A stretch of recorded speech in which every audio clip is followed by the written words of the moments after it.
നമുക്ക് അലീനയുടെ മനുഷ്യങ്കരുടെ ഇന്നത്തെ നല്ലൊരു കഥ കേട്ടാലോ? അങ്ങനെ ഇന്നത്തെ കഥയില് കമല മനുഷ്യങ്കരെ വിളിക്കുകയാണ്. മനുഷ്യങ്കരെ വിളിച്ചിട്ട് പറഞ്ഞു, എടാ മോനെ, നീ ഇത് എവിടെയാ? എത്രയും പെട്ടെന്ന് വീട്ടിലേക്ക് വാ. ഹരിയെ പോലീസ് പിടിച്ചോണ്ട് പോയെന്നൊക്കെ പറയണം. അത് കേട്ട് കഴിഞ്ഞപ്പം ഹരിശങ്കർ നല്ല ദേഷ്യം വന്നു. ഹരിശങ്കർ പറഞ്ഞു, അമ്മ ഫോൺ വെച്ചോ, ഞാൻ അങ്ങോട്ടേക്ക് വന്നേക്കാന്ന് പറയണം. എന്നിട്ടും കമലയ്ക്ക് ഭയങ്കര ടെൻഷനായിരുന്നു. കമല ശിവശങ്കറിനെ വിളിക്കുകയാണ്. ശിവശങ്കറിനെ വിളിച്ച്, ശിവേട്ട, എന്തോ കാര്യമൊന്നും എനിക്കറിയില്ല, പക്ഷേ എങ്കിൽ ഹരിയെ വന്ന് പോലീസ് അറസ്റ്റ് ചെയ്തുകൊണ്ട് പോയി. എന്തോ പെണ്ണ് കേസൊക്കെയാന്ന് തോന്നിയെന്ന് പറയാണ്. ശിവശങ്കറിന്റെ ആകെ ടെൻഷനായിപ്പോയി. കാരണം ഹരിയുടെ സ്വഭാവം ഏറെക്കുറെ അറിയാം. അവന്റെ പോക്ക് നല്ല രീതിയിലും അല്ലെന്നും അറിയാം. പിന്നീട് കമല പറഞ്ഞു, ശിവേട്ട, എത്രയും പെട്ടെന്ന് എന്തേലും ഒന്ന് ചെയ്യണം. അല്ല, നീ മനുവിനെ വിളിച്ചോ? ഞാൻ മനുവിനെ വിളിച്ചു. മനു ഇങ്ങോട്ടേക്ക് വന്നുകൊണ്ടിരിക്കുവാന്ന് പറഞ്ഞു. അവൻ ഇപ്പം തന്നെ എത്തുമായിരിക്കും എന്നൊക്കെ പറയണം. ശരി, ഞാൻ അവനെ ഒന്ന് വിളിക്കട്ടെ എന്നൊക്കെ പറഞ്ഞു. അങ്ങനെ മനുശങ്കറിനെ വിളിക്കുവാണ്. ശിവശങ്കരൻ കാര്യങ്ങളൊക്കെ ചോദിക്കുന്ന സമയത്ത് മനുശങ്കർ പറഞ്ഞു, കൂടുതലായിട്ടൊന്നും അറിയില്ല അച്ഛാ, എനിക്ക് ഏതോ പെണ്ണ് കേസിലാണെന്നറിയാം. ചെല്ലട്ടെ, ഞാൻ വീട്ടിലേക്ക്. എന്നിട്ട് ഞാൻ കാര്യങ്ങളൊക്കെ വിശദമായിട്ട് അച്ഛനോട് പറയാം. അവന്റെ പോക്ക് ശരിയല്ലെന്ന് പലപ്പോഴും ഞാൻ പറഞ്ഞിട്ടുണ്ട്. പക്ഷേങ്കിൽ അതൊന്നും കേൾക്കാനായിട്ട് ആരും തയ്യാറായില്ല. ഇനിയിപ്പോൾ വരുന്ന എന്താന്ന് വെച്ചാൽ വരുന്നിടത്ത് വെച്ച് അനുഭവിച്ചോ. എല്ലാവർക്കും കൂടി നാണം കെടാം. പെണ്ണുകാസാണെങ്കിൽ പെട്ടെന്നൊന്നും ഇനി അവൻ തലയുരി പോരാനായിട്ട് നോക്കണ്ട. ഇനി അവന് പെട്ടെന്നൊന്ന് പുറത്തിറങ്ങാനും പറ്റില്ല എന്നൊക്കെ പറഞ്ഞു. എല്ലാം കൂടെ കേട്ട് കഴിഞ്ഞപ്പോൾ ശിവശങ്കരന് വല്ലാത്തൊരു വീർപ്പുമുട്ടലായിപ്പോയി. ആ സമയത്ത് അലീന നേരെ ബാലേന്ദ്രൻ്റെ അടുത്തേക്ക് വന്നു. ബാലേന്ദ്രന് കണ്ണു തുറന്ന് കിടക്കുന്നുണ്ടായിരുന്നു. അലീനയെ കണ്ടു കഴിഞ്ഞപ്പോൾ ഒരു സമാധാനമായി. അലീന പതുക്കെ ചെന്ന് ബാലേന്ദ്രൻ്റെ കയ്യിലേക്ക് ഇങ്ങോട്ട് പിടിച്ചു. എന്നിട്ട് പറഞ്ഞു, അച്ഛൻ വിഷമിക്കൊന്നും വേണ്ടാന്ന് പറഞ്ഞു. എങ്ങനെ വിഷമിക്കാതിരിക്കും മോളെ? നിനക്കറിയാലോ, ഇനിയിപ്പോൾ എനിക്ക് എന്ത് ചെയ്യണമെന്ന് പോലും അറിയത്തില്ല. അച്ഛൻ വിഷമിക്കേണ്ട, എല്ലാത്തിനും ഞാനുണ്ടല്ലോ, ഞാൻ ചെയ്തോളാം. വേണ്ടതുപോലെ ചെയ്തോളാം. അച്ഛൻ ഒന്നിനെക്കുറിച്ച് ഓർത്ത് ടെൻഷൻ അടിക്കേണ്ട. അല്ല, അവിടെ കൃഷ്ണൻ ഭവിതൻ തന്നെയല്ലുള്ളൂ വീട്ടില്. അത് സാരല്ല അച്ഛാ, മോള് പോയിക്കോ. ഒരു കാര്യം ചെയ്യാം, ഗോവർദ്ധനെ വിളിച്ചാൽ മതി. അലീന പറഞ്ഞു, ഞാൻ ഗോവർദ്ധനങ്ങളെ വിളിച്ചോളാം. എന്നാൽ ഒരു കാര്യം ചെയ്യാം, മോള് ഗോവർദ്ധനെ വിളിച്ചാക്കിയിട്ട് മോള് പോയിക്കോളാൻ പറയണം. അവിടെ അവരിതും കൂടെ തന്നെയുള്ളൂ. രോഹിത്തിൻ്റെ കാര്യം എങ്ങനെ എന്താണെന്നും അറിയത്തില്ല. ഇനി പോലീസ് കൊണ്ടുപോയിരിക്കുമോ, അതൊക്കെ ഓർത്തിട്ട് ബാലേന്ദ്രൻ നല്ല ടെൻഷനാണ്. ബാലേന്ദ്രൻ ടെൻഷൻ അലീന മനസ്സിലാക്കി. അലീന പറഞ്ഞു, അച്ഛൻ എന്തിനാ ഇങ്ങനെ സങ്കടപ്പെടുന്നേ? അച്ഛൻ വിഷമിക്കേണ്ടതൊന്നുമില്ല. എന്ത് വന്നാലും ഒന്നും ഓർത്ത് അച്ഛൻ വിഷമിക്കരുത്, ഞാനില്ലേ. അങ്ങനെയൊക്കെ പറഞ്ഞ് ആശ്വസിപ്പിക്കുന്നുണ്ട്. അതിനുശേഷം പുറത്തേക്ക് ഇറങ്ങുന്നത്. കാരണം ബാലേന്ദ്രൻ്റെ മനസ്സ് അതൊരിക്കലും കൈവിട്ടു പോകാൻ പാടില്ല. ഈ സമയത്ത് ഇനി എന്തേലും കൂടുതൽ ടെൻഷൻ ഉണ്ടായിട്ടുണ്ടെങ്കിൽ, അറ്റാക്ക് വന്നിരിക്കുന്നതല്ലേ, ഇപ്പൊ വീണ്ടും നെഞ്ചിന് വേദനയൊക്കെ വന്നിരിക്കുന്ന, ഇനി ആ മനസ്സ് വേദനിപ്പിക്കാൻ പാടില്ല. അച്ഛനൊന്നും സംഭവിക്കരുത് എന്നൊരു ചിന്ത അലീനയുടെ മനസ്സിലുണ്ടായിരുന്നുള്ളൂ. അങ്ങനെ അലീന വന്നിട്ട് ഗോവർദ്ധനെ വിളിക്കുകയാണ്. ഗോവർദ്ധനെ വിളിച്ചിട്ട് കാര്യങ്ങൾ പറയണം. അങ്കിളെ, പെട്ടെന്ന് ഹോസ്പിറ്റലിലേക്ക് വരണം. അച്ഛനിവിടെ വയ്യാതെ കൊണ്ടുവന്നിട്ടുണ്ടെന്നൊക്കെ പറഞ്ഞു. അത് കേട്ട് കഴിഞ്ഞപ്പോഴത്തേനും പിന്നെ ഗോവർദ്ധനെ ഒന്നും നോക്കിയില്ല, നേരെ ഹോസ്പിറ്റലിലേക്ക് വരുവാണ്. വന്നു കഴിഞ്ഞപ്പോൾ അലീന കാത്തു വയ്ക്കുന്നുണ്ടായിരുന്നു. എന്താ കാര്യം എന്താന്നൊക്കെ ചോദിച്ചു. അപ്പോൾ അലീന ചുരുക്കത്തിൽ കാര്യങ്ങളൊക്കെ പറയണം. ഇത് കേട്ടപ്പോൾ ഗോവർദ്ധനം പറഞ്ഞു, നല്ല ഡോക്ടർ എന്ത് പറഞ്ഞു? ഡോക്ടർ ഒബ്സർവേഷനിൽ ഇട്ടിരിക്കുക. ഇനിയിപ്പം ഒന്നും പറയാൻ പറ്റില്ല. അധികം കൂടുതൽ ടെൻഷനൊന്നും കൊടുക്കണ്ട. എന്താ കാര്യം എന്നൊക്കെ ചോദിച്ചു. കൂടുതലായിട്ടൊന്നും ഞാൻ വിസ്തരിച്ച് പറഞ്ഞിട്ടില്ല എന്ന് പറഞ്ഞു. അതെ, വീട്ടിലേക്ക് എനിക്ക് പോകണമായിരുന്നു. അവിടെ കൃഷ്ണമോളും ഭവിതൻ തനിച്ചുള്ളൂ. ഗോവർദ്ധനം പറഞ്ഞൊരു കാര്യം ചെയ്യാം, മോള് പോയിക്കോ, ഞാൻ ഇവിടെ ബാലേൻ്റെ അടുത്ത് നിന്നോളാന്ന് പറഞ്ഞു. അല്ല, കൊണ്ടേ വിടോ മറ്റോ ചെയ്യണോ? അതൊന്നും വേണ്ട അങ്കിളെ, ഞാനൊരു ഓട്ടോറിക്ഷ വിളിച്ച് പോയിക്കോളാന്ന് പറഞ്ഞു. അങ്ങനെ അലീന കാര്യങ്ങളൊക്കെ ഗോവർദ്ധനെ പറഞ്ഞ് ഏൽപ്പിച്ചിട്ട് വീട്ടിലേക്ക് പോവാണ്. പോകുന്ന സമയത്ത് അലീനയുടെ മനസ്സിൽ നല്ല ടെൻഷനുണ്ട്. കൃഷ്ണൻ ഭവിതൻ തന്നെ ആയതുകൊണ്ടാണ്. അല്ലെങ്കിൽ പിന്നെ അലീന വീട്ടിലേക്ക് പോകത്തില്ലായിരുന്നു. ബാലേന്ദ്രൻ്റെ അടുത്ത് പിന്നെ ഗോവർദ്ധനെ ആക്കിയതിൻ്റെ ഒരു സമാധാനവും കാര്യങ്ങളൊക്കെ അലീനയ്ക്കും ഉണ്ടായിരുന്നു. അങ്ങനെ ഗോവർദ്ധൻ നേരെ ബാലേന്ദ്രൻ്റെ അടുത്തേക്ക് ചെല്ലുവാണ്. അങ്ങനെ ചെന്ന് കഴിഞ്ഞപ്പോഴത്തേനും ബാലേന്ദ്രൻ ഇങ്ങനെ ഓരോന്നൊക്കെ ആലോചിച്ച് കിടക്കുകയാണ്. എന്താ ബാലേട്ട, പെട്ടെന്ന് എന്താ ഇങ്ങനെ ഒരു നെഞ്ചുവേദന? എടോ, പെട്ടെന്ന് വന്നെന്ന് പറഞ്ഞിട്ടൊന്നും കാര്യമില്ല. അതുപോലെയുള്ള കാര്യങ്ങളൊക്കെയല്ലേ സംഭവിച്ചിരിക്കുന്നത്. മക്കളെ വളർത്തി വലുതാക്കി വിട്ടാൽ ചിലപ്പം ഇങ്ങനെയൊക്കെയുള്ള അനുഭവങ്ങൾ നമുക്ക് ഉണ്ടായെന്ന് വരും. നേർവഴിക്ക് നയിച്ചില്ലെങ്കിൽ കിട്ടുന്ന കൂലി ഏതെന്ന് പറഞ്ഞു. ഇത് കേട്ട് കഴിഞ്ഞപ്പോൾ ഗോവർദ്ധനം പറഞ്ഞു, ഇനിയിപ്പോൾ അതിനെക്കുറിച്ചൊന്നും ഓർത്തിട്ട് ബാലേട്ടൻ ടെൻഷൻ അടിക്കണ്ട. എടാ, എങ്ങനെ ടെൻഷൻ അടിക്കായിരിക്കും, നിനക്കറിയാലോ. അപ്പോഴേക്കും ഗോവർദ്ധനം പറഞ്ഞു, ഇനിയിപ്പം അവരെ പോലീസ് തല്ലുവോ മറ്റോ ചെയ്യുമോയെന്ന് ചോദിച്ചു. തല്ലുവോന്നോ, വീട്ടിൽ വെച്ച് തന്നെ രൂപത്തിനിട്ട് കുറെ കൊടുത്തിട്ടുണ്ടായിരുന്നു. ഇനിയിപ്പോൾ വല്ല പൈസയ്ക്കും വേണ്ടിയിട്ടാണോ ബാലേട്ട ഇതൊക്കെ? ചിലപ്പോൾ അവർ പൈസ ചോദിക്കുമെന്ന് അറിയത്തില്ല. ചിലപ്പോൾ പൈസ ചോദിക്കും തല്ലാതിരിക്കാനൊക്കെ വേണ്ടിയിട്ട്. എടാ, അങ്ങനെ പൈസ ചോദിച്ചിട്ടുണ്ടെങ്കിൽ ഒരു പൈസ പോലും കൊടുക്കേണ്ട കാര്യമില്ല. എന്തിനാ പൈസ കൊടുക്കുന്നേ? പൈസ കൊടുത്ത് രക്ഷിക്കേണ്ട കാര്യമൊന്നുമില്ല. അവൻ തെറ്റ് ചെയ്തിട്ടുണ്ടെങ്കിൽ അതിനുള്ള ശിക്ഷ കിട്ടട്ടെ എന്ന് പറഞ്ഞു. എന്നാലും ബാലേട്ട പുറത്തറിഞ്ഞു കഴിഞ്ഞിട്ടുണ്ടെങ്കിൽ നാണക്കേടല്ലേ? തല കൊടുത്ത് നിൽക്കാൻ പറ്റുമോ? കൃഷ്ണമോള്, ബബിത, അവരെല്ലാവരും വീട്ടിലുണ്ടല്ലോ. അവരുടെ പഠിപ്പ് കാര്യങ്ങൾ, പിന്നെ ആ പെൺകുട്ടിക്ക് പ്രായപൂർത്തിയായിട്ടില്ലെങ്കിൽ ഇതും കൂടെ കേട്ട് കഴിഞ്ഞപ്പോൾ ബാലേന്ദ്ര പറഞ്ഞു, എനിക്കറിയത്തില്ല ഗോവർദ്ധന, എനിക്ക് തലയ്ക്ക് ഭ്രാന്ത് പിടിക്കുന്ന പോലെ തോന്നുന്നുണ്ട്. അവൻ ഇങ്ങനെ പോകുന്നു ഞാൻ ഒരിക്കലും പ്രതീക്ഷിച്ചില്ല. എന്നോട് അലീന പറഞ്ഞിട്ടുണ്ടായിരുന്നു അവൻ്റെ പോക്ക് ശരിയല്ല എന്ന്. ഞാൻ വൈജിയോട് പലവട്ടം വീട്ടിലാൻ സമയത്ത് പറഞ്ഞിട്ടുണ്ട്, മക്കൾ കോളേജിൽ പോകുന്നുണ്ടല്ലോ എന്നൊക്കെ ഒരു പരിധിവരെ അന്വേഷിക്കണമെന്ന്. ഞാൻ അവരെന്തെങ്കിലും വഴക്ക് പറഞ്ഞിട്ടുണ്ടെങ്കിൽ വൈജി എൻ്റെ നേരെ ചാടിക്കടിച്ചുകൊണ്ട് വരും. എൻ്റെ മക്കൾ ഒരിക്കലും വഴിപഴിച്ച് പോകത്തില്ല എന്ന് പറഞ്ഞുകൊണ്ട് ഇപ്പം കണ്ടില്ലേ. അത് കേട്ടപ്പോൾ ഗോവർദ്ധനം പറഞ്ഞു, ബാലേട്ട ഒന്ന് സമാധാനമായിട്ടിരിക്കുക, ഞാൻ കാര്യമായിട്ടൊന്ന് അന്വേഷിക്കട്ടെ.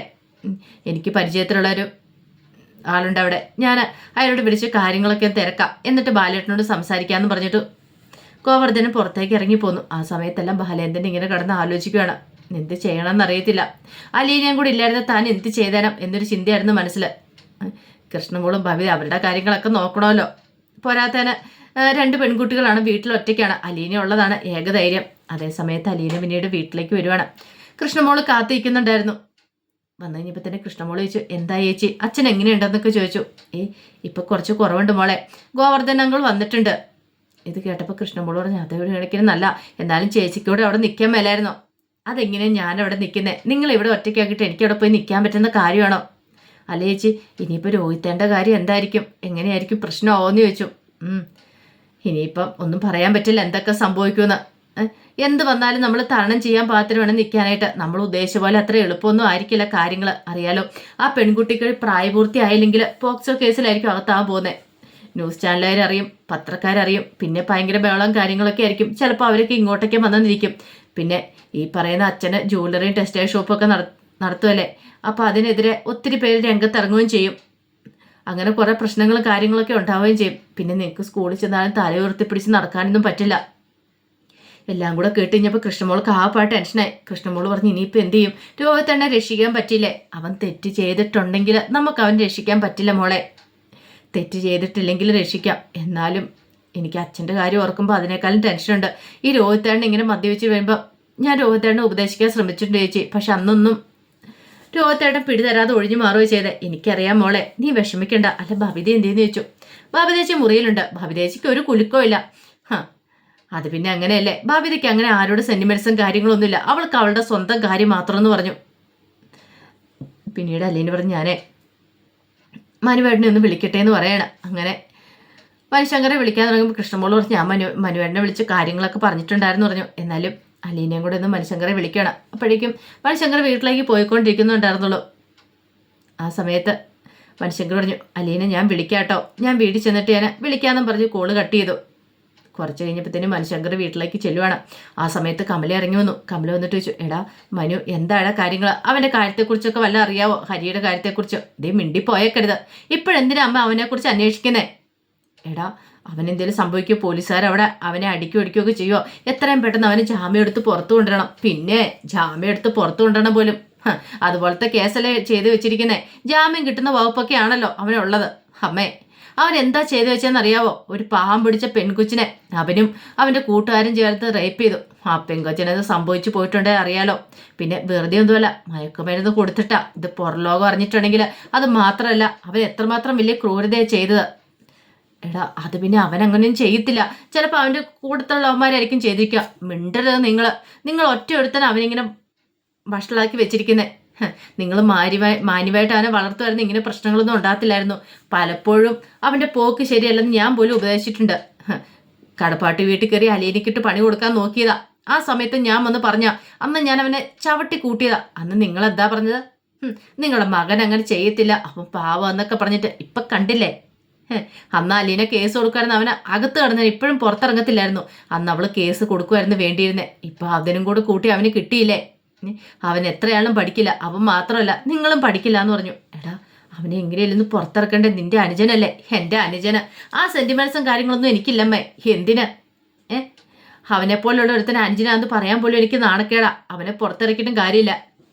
ഇഷ്ടംപോലെ പെൺകുട്ടികളുണ്ട്, അവരുടെ ജീവിതം തകർക്കാനാണോ? അല്ലെങ്കിൽ ഏതെങ്കിലും ഒരുത്തും ചെയ്യുമോ ഇങ്ങനെയൊക്കെ?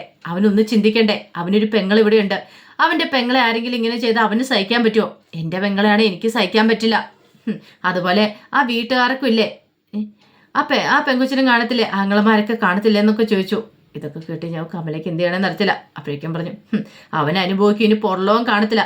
പോക്സോ കേസും കൂടെ വരുന്നെങ്കിൽ അവൻ പുറലോകം കാണാതെ അകത്ത് കിടന്നു നരയിക്കുമെന്ന് പറഞ്ഞു. ഇതും പറഞ്ഞ് ദേഷ്യപ്പെട്ട് മനുഷ്യങ്കർ അങ്ങോട്ട് കയറിപ്പോണം. എന്ത് ചെയ്യണമെന്ന് അറിയത്തില്ല കമലയ്ക്ക്. പിന്നീട് പോയിട്ട് അലീനയെ വിളിക്കുകയാണ്. അലീനയെ വിളിച്ച് സംസാരിക്കുന്ന സമയത്ത് മനുഷ്യങ്കർ പറഞ്ഞു, നീ പേടിക്കൊന്നും വേണ്ട. അല്ല ഇപ്പം അങ്കിളിന് എങ്ങനെയുണ്ടെന്നൊക്കെ ചോദിക്കുകയാണ്. അതെ ഗോവർദ്ധങ്ങനെ അവിടെ ആക്കിയിട്ട് ഞാനും കൂടെ പോന്ന സാരമില്ല, ഞാൻ ഹോസ്പിറ്റലിലേക്ക് പോയിക്കോളാന്ന് പറഞ്ഞു. ഈ സമയത്ത് അലീന പറഞ്ഞു, ഇനിയിപ്പോൾ രോഹിത്തിൻ്റെ ഒക്കെ കാര്യം എങ്ങനെയാണെന്ന് അറിയത്തില്ല. അപ്പോഴേക്കും മനുശങ്കർ പറഞ്ഞു, ഇനിയിപ്പോൾ അവനെ പുറത്തിറക്കണ്ടേ, ജാമ്യം കിട്ടണ്ടേ, ആകെപ്പാടെ ടെൻഷനായല്ലോ. അതൊന്നും ഓർത്ത് മനുവേട്ടൻ ടെൻഷൻ അടിക്കണ്ട. തെറ്റ് ചെയ്തിട്ടുണ്ടെങ്കിൽ ശിക്ഷ അനുഭവിക്കണമെന്ന് പറയാണ്. തെറ്റ് ചെയ്ത കൊല്ലപ്പള്ളി ഹരിയാണെങ്കിലും അല്ലെങ്കിൽ നെടുമ്പൊരിക്കൽ ബാലേന്ദ്രൻ്റെ മകന് രോഹിത്താണെങ്കിലും അവർ ശിക്ഷ അനുഭവിക്കണം. അവരെങ്ങനെ വെറുതെ വിടാൻ പാടില്ല. കാരണം ഒരു പെൺകുട്ടിക്ക് സംഭവിക്കാൻ പാടില്ലാത്ത കാര്യങ്ങളൊക്കെ സംഭവിച്ചിരിക്കുന്നത്. ഇവനും ഇല്ലേ അമ്മയും പെങ്ങന്മാരൊക്കെ ഉള്ളതല്ലേ. അതുകൊണ്ട് ഒന്നിനെ വെറുതെ വിടല് മനുവേട്ട. അവർ തെറ്റ് ചെയ്തിട്ടുണ്ടെങ്കിൽ ശിക്ഷ അനുഭവിച്ചോട്ടെ. പക്ഷെ രോഹിത്തും തെറ്റ് ചെയ്തിട്ടില്ലെങ്കിൽ ഒരിക്കലും ശിക്ഷ അനുഭവിക്കില്ലെന്ന് ഞാൻ പറയുന്നത്. ഹരി എന്തായാലും തെറ്റ് ചെയ്യാതിരിക്കില്ല. ഹരി എന്നോട് ചെയ്ത ക്രൂരത എനിക്കറിയാം. ശരിക്കും പറഞ്ഞാൽ ഹരിയുടെ കൂടുതലുള്ള കൂട്ട് അവസാനിപ്പിക്കണമെന്ന് രോഹിത്തിന് പലതവണ വാണി ചെയ്ത. പക്ഷെ അതൊന്നും രോഹിത്ത് കേൾക്കാൻ കൂട്ടാക്കില്ല. അതിനുള്ള ശിക്ഷ അനുഭവിച്ചുകൊണ്ടിരിക്കണേ എന്നൊക്കെ മനുഷ്യങ്ങളോട് പറയണം. അപ്പോൾ അതിൻ്റെ വിശേഷങ്ങളൊക്കെ നമ്മളിന്ന് കാണുന്നത്. എന്താണെങ്കിലും രോഹിത്തിനെ രക്ഷിക്കാനായിട്ട് അവൻ തെറ്റ് ചെയ്തിട്ടില്ലെന്ന് ബോധ്യപ്പെടുവാണെങ്കിൽ രോഹിത്തിനെ രക്ഷിക്കാനായിട്ട് അലീന ചെല്ലും. അപ്പോൾ അതിൻ്റെ വിശേഷങ്ങൾക്കായി നമുക്ക് എല്ലാവർക്കും കാത്തിരിക്കാം കേട്ടോ. ഒരിക്കൽ കൂടി എല്ലാവർക്കും ശുഭദിനം നേർന്നുകൊണ്ട് നിർത്തുന്നു. നന്ദി.